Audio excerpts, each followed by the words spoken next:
Lord be with you. And with your spirit. A reading from the Holy Gospel according to Matthew. Glory to you, O Lord.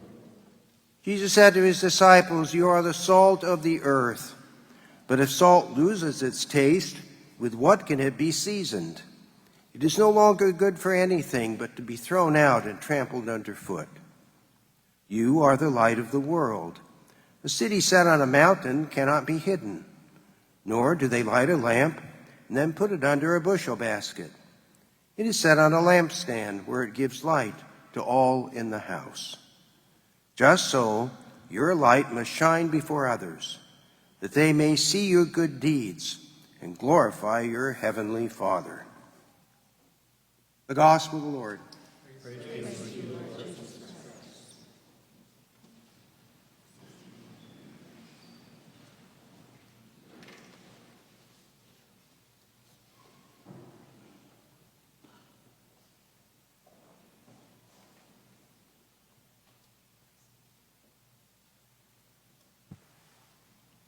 You are the salt of the earth. You are the salt of the earth. And you are also light of the world. Light of the world. Jesus is saying this to his disciples in the gospel today, but through the scriptures he says these things to us today, his followers. You are the salt of the earth. It has to do with discipleship. We are given a role in our baptism of serving God as his disciples, not just in a quiet way, but in an active way, doing things, acting in a way that is helpful to other people. And we are to be a light in the world, not hidden away, not just staying home, but doing things, being out, helping people, being the presence of Jesus to the people around us. So what are we to do as disciples of Jesus? Isaiah presents some ideas about that in the first reading. Share your bread with the hungry. Shelter the oppressed and the homeless. Clothe the naked when you see them. And do not turn your back on your own. Then your light will break forth like the dawn. It is a light not to be hidden, but a light to share. And the benefit of that for the person doing these good works, Isaiah says that your wound shall quickly be healed. That in helping others, we ourselves are healed because we are called by the Lord to go out of ourselves and to reach out as disciples of Jesus.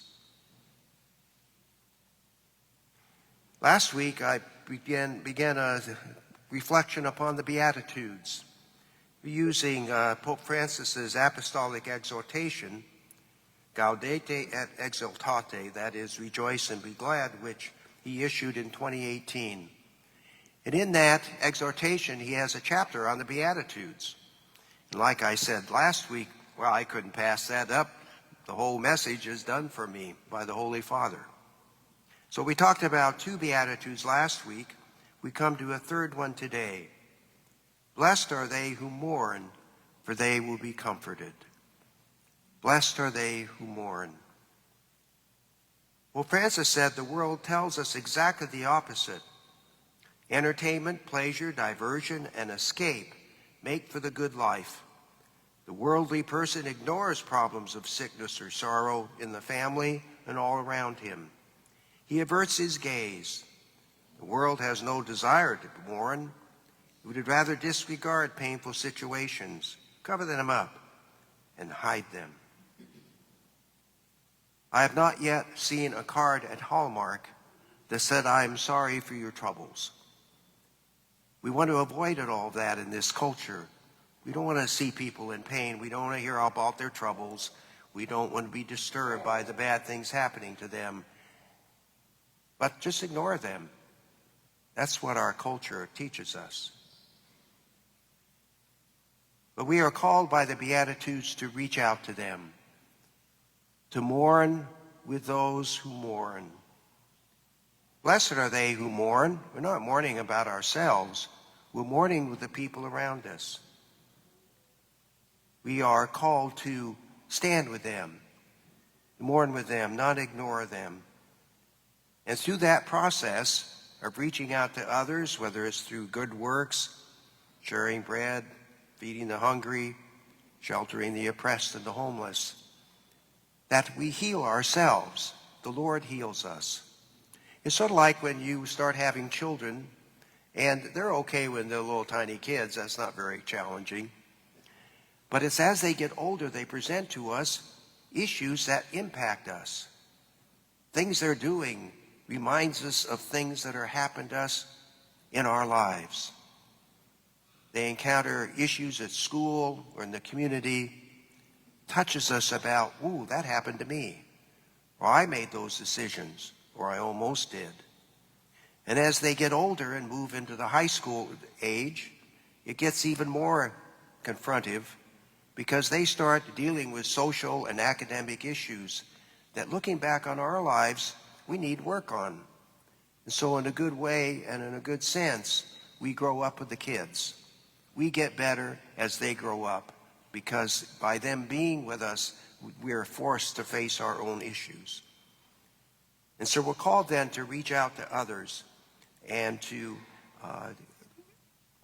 feel with the pain that people have in this world, not to ignore them. In our culture, we call that empathy. Being empathetic, that's not being sad that you're having trouble. Empathetic is that I feel your pain. I feel your trouble. And we're going to walk together through this, not for me in a mental way, but in a very profound emotional and spiritual way. As you have your troubles, as you have your suffering and the struggles that you have, then we're called to unite with that person. Feel their pain. Don't ignore them. Don't discount it, but to really feel it and join with them in that activity that they're going through, whatever's happening to them. And in that way, the Lord heals us as well, because as we help them, it calls us out of ourselves. And through that going out of ourselves and helping others, we are healed of our own wounds. The Lord helps us also as we help others. The Lord reaches out and helps us as well.